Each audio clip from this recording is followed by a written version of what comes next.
So pre-exercise, the main goals are for fueling up, so having some carbohydrate foods to make sure that you're getting the right amount of fuel for your exercise session. The amount that you have obviously is going to be dependent on the type of session that you're doing.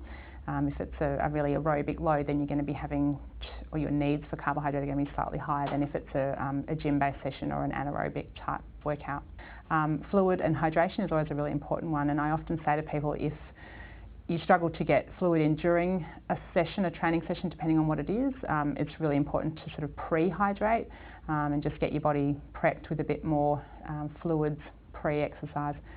If you get nervous pre-exercise, which is often an issue for some people, often liquid carbohydrates is the way to go as well. So you satisfy both of those goals with fluid and carbohydrate by having a milk-based drink or a sports drink.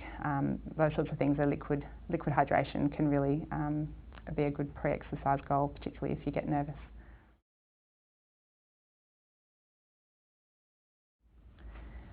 For a large meal, I'd be waiting probably 3 to 4 hours for a substantial meal to digest, because it takes a couple of hours for the food to be digested, and then you're not feeling too full or overfull and uncomfortable during exercise.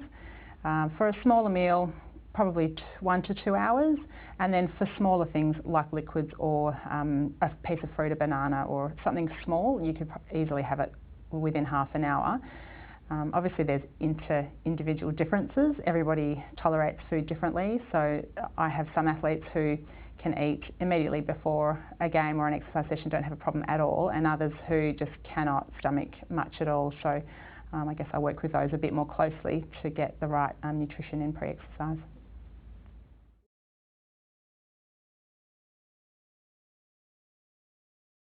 My advice for people is to have something small. It's better to have something small than nothing at all.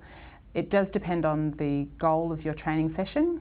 If you're aiming to have a performance-based session and you want to get a lot out of that session, then it's definitely worthwhile having something beforehand. If, say for example, you're trying to lose some body fat, then yes, you can do it faster and you'll actually be burning a lot more body fat than you would if you had eaten beforehand, because it changes the fuel that you use during that session.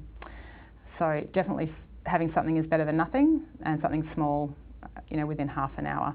Usually it can be rolling out of bed in the car on the way to training. I think a lot of athletes will do that too.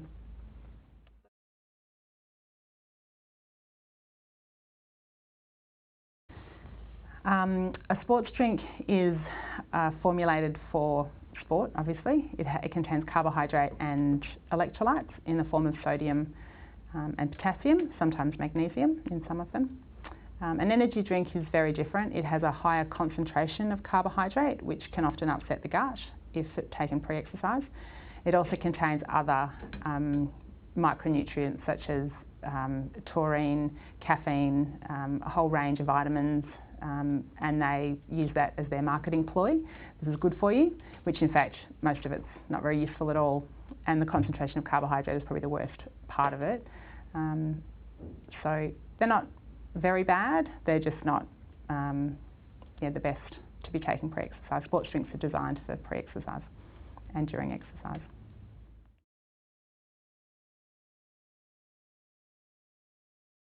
So the word supplement can be very broad ranging. I guess to break it down, I have a pyramid type advice that I give to people. At the bottom is sports, or is your basic food and dietary intake, which should be appropriate for sport. The second tier is sports foods, which some of them can be classified as supplements, but generally sports foods are things like sports drinks, gels, sports bars, things like that. And then at the top of the pyramid in the little peak is really the most highly strung of the supplements, which includes things like creatine. Caffeine is also in that, even though it does fall into the bottom category of normal foods that we eat every day, and a whole range of other ergogenic aids. As an upcoming athlete, I guess the best advice is really to get the bottom of that pyramid right, to get the food and get the timing and the types of foods right, to get the best fuel and get the best out of your body when you're training. Sports foods can also be very appropriate if you've been in the game for a while and you feel like you need to increase your energy requirements. If you're starting to train twice a day, sports foods can be very useful in just helping with getting those nutrient and fuel needs that your body requires. Ergogenic aids can be useful, but only really at the pointy end of sport. So if you are going to your national championships or Olympic level, that's when I would be advising for ergogenic aids. They're the 1%ers that will get you a tiny, tiny bit. But if you're not doing the rest of that pyramid right, that 1% is not going to do anything for you. So you have to be getting everything else right. And there are certain supplements that work and certain supplements that don't work. So getting the right advice is paramount. To go to the ASADA website, which is www.asada.gov.au. You can type in anything that you're taking and it will give you a description or an idea of if it's a substance that is allowed to be consumed during a sport, during performance activities. So it's a really good resource for people if they're unsure about what they're taking. Some of the tricky ones can be the protein powders, which are not always just protein powder.